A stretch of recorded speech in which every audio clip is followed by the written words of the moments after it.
there's a health story in the news that we have been talking about this morning. Health Canada changing the warning on the labels of Botox products. Now, you know Botox, couple of usages. A muscle relaxant used to treat a number of medical issues, cerebral palsy among them, but it's also widely known because of its cosmetic applications, smoothing out wrinkles. Dr. Michael Weinberg is in our studio, heading into his OR, as a matter of fact. We want to talk about what's going on with Botox. Thank you for coming in your green/blues for us this morning. You know, when this story came to our attention this morning in our news group, there was this collective gasp, problems with Botox, because it's now so popular. Give me a sense of just how many Botox procedures you will do in your practice. I probably do about 1,000 Botox treatments a year in my practice. So 20 a week. So I have huge Botox practice.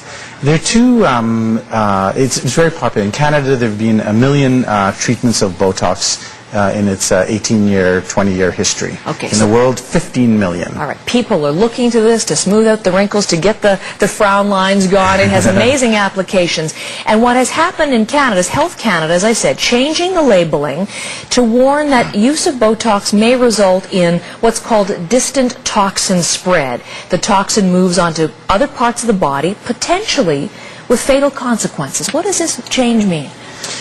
There are two uses of Botox, one cosmetic and one therapeutic. Cosmetic doses are 10 to 20 times less than therapeutic. So what they really are talking about is therapeutic Botox. And what they've said is there have been reported cases of distant spread. So you, for example, somebody who's paraplegic, you inject one muscle at the back of the leg and maybe the muscle close by gets weakened.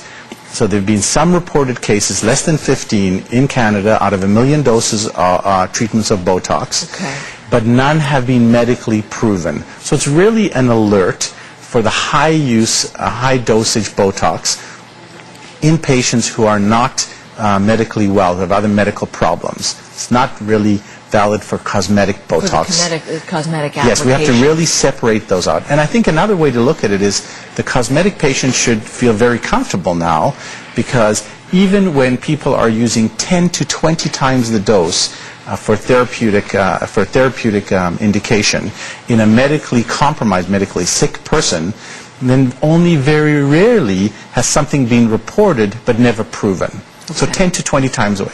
It's like taking 20 aspirins for a headache. That would be nasty. The sort of thing. So just to give people an idea, I mentioned cerebral palsy. So for spasticity or limb spasticity or something like that, you use Botox to paralyze that muscle and stop that. Yes. And you're using massive quantities. You're using massive quantities. For Botox, typically cosmetic, you use 40 units.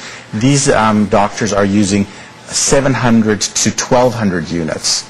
So somebody's arm is like this and they need a lot of Botox because they're huge muscles. We're just talking mostly about these muscles in your forehead, which are very tiny. Imagine the big muscles in your arm. So you have a little muscle like this in your face, big muscle, to try and get that muscle to relax. So you're not always stuck up like this, for example. And that's where there may be problems, but as you said, none medically verified in Canada, which is an important thing to Yes, so I think it's although it's a big story, and of course our phones are ringing. Are they? I was going to ask that. Yeah. Are people concerned? People are concerned and people are worried, but I think you have to put it into the big picture, separate cosmetic, therapeutic, and understand what the doses are.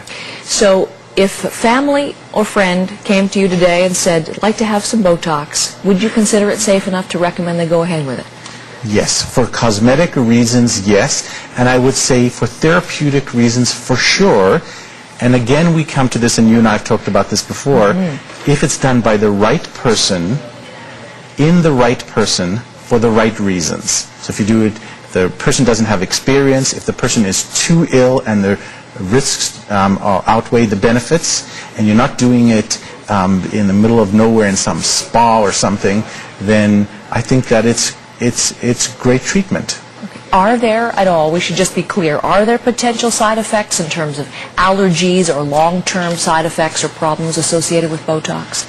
Very rarely. In my practice, I've only had one person who, out of, I do probably 1,000 a year. In my practice, I've only ever had, in 12 years, one person who I thought may have had a slight allergy to it, and I've had 2 or 3 people who have developed resistance to it, and it doesn't work anymore.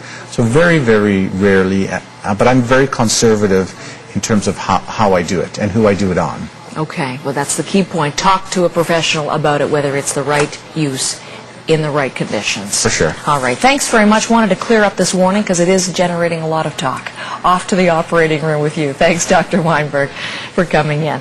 Please stay with us here on CBC News Morning. Colleen Jones is here.